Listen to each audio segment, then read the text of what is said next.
एक फरिश्ता जिसको जन्नत से निकाला गया होता है, जो एक लड़की को पसंद करने लगता है।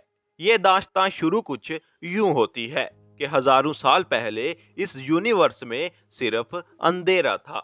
लाइट जैसी कोई चीज नहीं थी। फिर कुछ वक्त के बाद कुदरत ने लाइट बनाई जिससे पूरा यूनिवर्स रोशन हो गया। फिर एक फरिश्ता बनाया गया। ऐसे करते करते सारे खुदा और फरिश्ते जन्नत में रहने लगे। एक दिन एक फरिश्ते की खुदा से बहस हो जाती है, जिस पर आपस में सारे खुदा और फरिश्ते लड़ पड़ते हैं। अब फरिश्तों को कोई एक साइड चुननी होती है, या तो अब वह खुदाओं के साथ या फिर उस फरिश्ते के साथ जो लड़कर अब शैतान बन चुका था। काफी फरिश्ते अपनी अपनी साइड चुन लेते हैं, लेकिन कुछ ऐसे भी होते हैं जो अभी तक अपनी साइड का फैसला नहीं कर पाते। लिहाजा इन सब फरिश्तों को अब जमीन पर भेज दिया जाता है, जब तक कि ये अपनी साइड ना चुन ले, क्योंकि इनको कोई ना कोई एक साइड हर शर्त पर चुननी थी। अब जो फरिश्ते जमीन पर आ गए वो फैलन कहलाते हैं। लूसी जो कि कहानी का मरकजी किरदार है, उसके वालिद उसे एक ऐसे बोर्डिंग स्कूल में भेज रहे होते हैं जहां साइको पेशेंट्स जाते हैं। इस बोर्डिंग स्कूल में पढ़ाई के साथ साथ इन स्टूडेंट्स की जहनी बीमारियों का भी इलाज किया जाता था। स्कूल में लूसी एक ऐसा लड़का भी देखती है जो पुलिस के साथ जेल से आ रहा होता है। लूसी एक साइकेट्रिक के पास होती है, जिस पर उसे ये बात पता चलती है कि लूसी बिल्कुल नॉर्मल है, बस उसे कुछ हेलिकुनेशंस आती हैं। साइकेट्रिक उसे कुछ दवाइयां देता है और कहता है कि अगर तुम ये वक्त पर लोगी तो बिल्कुल ठीक हो जाओगी। लेकिन लूसी दवाइयां लेने से साफ इनकार कर देती है।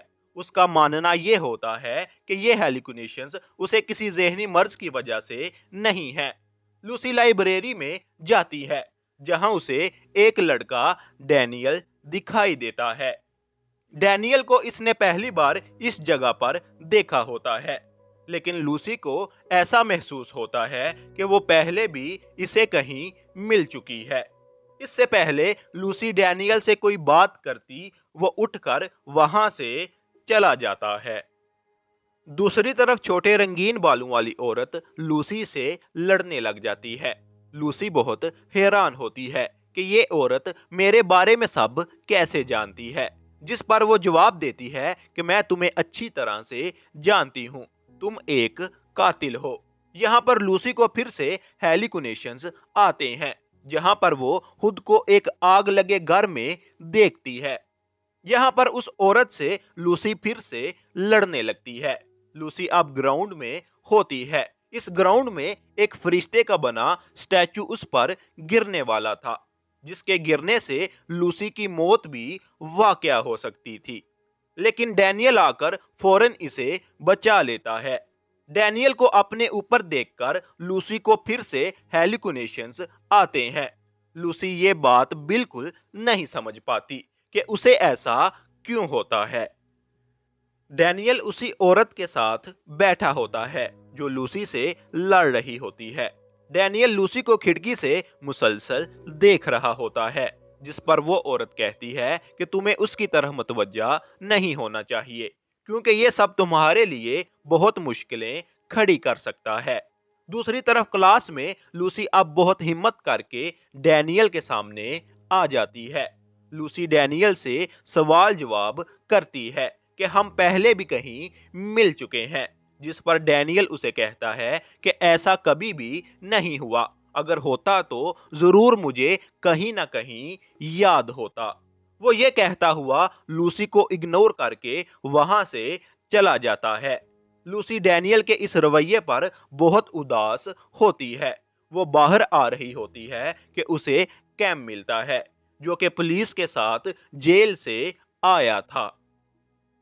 कैम लूसी को कॉफी पर जाने का कहता है, जहां ये लोग घंटों बैठकर बातें करते हैं। कैम लूसी को पसंद करने लगता है।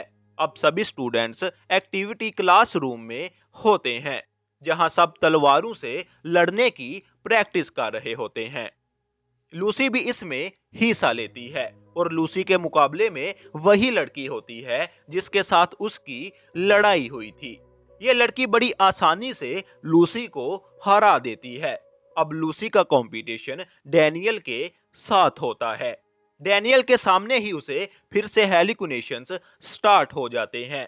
उसे लगता है कि वो पहले भी कहीं डैनियल से इसी तरह तलवार से लड़ चुकी है, लेकिन असल जिंदगी में तो उसने ऐसा कभी भी नहीं किया होता। अब लूसी अपनी हेलिकुनेशंस में रहकर ही डैनियल से लड़ रही होती है और ये मुकाबला बहुत शानदार हो जाता है। सब लोग बहुत इंजॉय कर रहे होते हैं। लूसी अब अकेली एक सुनसान जगह पर आ जाती है। यहाँ उसे फिर से वही औरत मिलती है जिससे उसकी लड़ाई हुई थी। ये औरत लूसी से पूछती है कि तुम आजकल क्या कर रही हो? तुम्हें अब भी वही लड़का नजर आता है जिसे तुमने कत्ल किया था? ये पूछती है कि क्या तुम्हें अभी भी हेलिकुनेशंस होती हैं? इसकी सारी बातें लूसी को बहुत अजीब लगती हैं। वो ये सब बिल्कुल भी समझ नहीं पाती। लूसी इस सब से तंग आकर अब दवाई खाने पर खुद को राजी करती है ताकि वो रात को आने वाले ड्रोने ख्वाबों से बच सके। पास्ट में लूसी का एक दोस्त होता है। एक दिन ये दोनों अकेले होते हैं और सेक्स कर रहे होते हैं कि लूसी को एक बुत नजर आता है। देखते ही देखते इस पूरे घर में आग लग जाती है जिसमें ये लड़का और लूसी होते हैं। लूसी कुछ ना कुछ करके उस घर से बाहर आ जाती है और बच जाती है, लेकिन ये लड़का मर जाता है। इस वाक्य के बाद से ही लूसी को हेलिकुनेशंस शुरू होती हैं।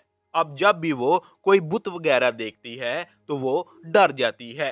वो अपनी दोस्त पेन को कहती है कि तुम भी मेरी दोस्त ना बनो, मेरी वजह से लोग मर जाते हैं, मैं खतरनाक हूँ। इसके बाद वो सुनती है कि डैनियल और उसकी टीचर लूसी के बारे में क्लासरूम में बातें कर रहे हैं। डैनियल कह रहा होता है कि लूसी को हमारी हिफाजत की जरूरत है। ये सुनकर लूसी बहुत खुश होती है, लेकिन वो क्लासरूम से बाहर निकल रही होती है कि डैनियल उसे देख ना ले, लेकिन फिर भी डैनियल उसे देख लेता है। लूसी डैनियल की ड्राइंग उठाकर ले आती है। इस ड्राइंग को देखकर लूसी को लगता है कि इसने ये सब पहले भी कहीं देखा हुआ है। यहाँ तक कि इस ड्राइंग के किरदार भी लूसी जैसे होते हैं। इतने में डैनियल आ जाता है। वो उससे पूछती है कि ड्राइंग किस जगह की है, जिस पर डैनियल उसे बताता है कि वो एक नावल लिख रहा है और ये ड्राइंग उसी बुक के कवर के लिए है जिसका एंड अभी तक नामुकम्मिल है।